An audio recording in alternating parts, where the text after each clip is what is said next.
Γεια σας, σας καλωσορίζω στο πρώτο βίντεο το οποίο ετοίμασα για σας για να απαντήσω στις ερωτήσεις σας. Πριν από λίγες ημέρες σας είχα ζητήσει να μου θέσετε τις απορίες σας σχετικά με τη διαδικασία του PRP. Εισαγωγικά θα πω ότι πρόκειται για μια βιολογική θεραπεία η οποία χρησιμοποιείται για την καταπολέμηση διαφόρων ειδών φλεγμονής γύρω από τις αρθρώσεις. Πάμε να δούμε λοιπόν τις ερωτήσεις σας.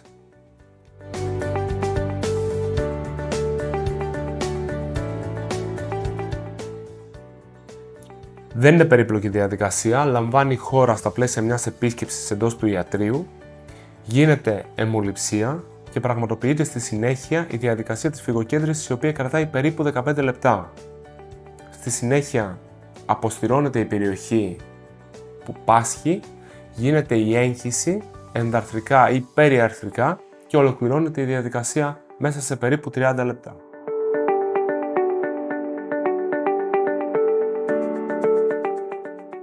Η πρόταση δικιά μου είναι για 2 θεραπείες με μεσοδιάστημα 30 ημερών. Υπάρχουν ασθενείς οι οποίοι βλέπουν πολύ καλά αποτελέσματα με μία μόνο θεραπεία. Υπάρχουν ασθενείς που έχουν κάνει και 3 φορές θεραπεία για να ολοκληρωθεί η αποκατάστασή τους. Η κάθε περίπτωση είναι ξεχωριστή.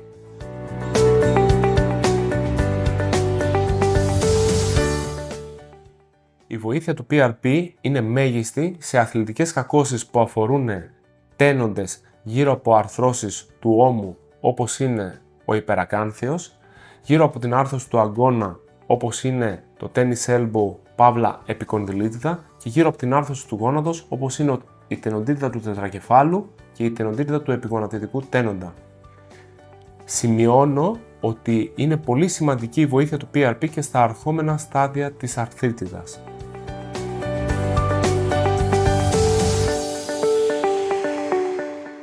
Δεν χρησιμοποιείται κάποια αναισθησία για τη διαδικασία αυτή, γιατί δεν χρειάζεται. Ο πόνος είναι υποκειμενικός μεν, αλλά από την άλλη αντιστοιχεί σε ένα εμβόλιο, όπου γίνεται η έγχυση και ολοκληρώνεται η διαδικασία. Οφείλω βέβαια να τονίσω ότι για 1 με 2 24 ώρα υπάρχει ένα αίσθημα βάρους στην περιοχή, το οποίο είναι παροδικό. Αυτές ήταν οι κύριες ερωτήσεις σας. Ελπίζω να έλυσα κάποιες απορίες σας και θα τα πούμε στο επόμενο βίντεο. Γεια σας!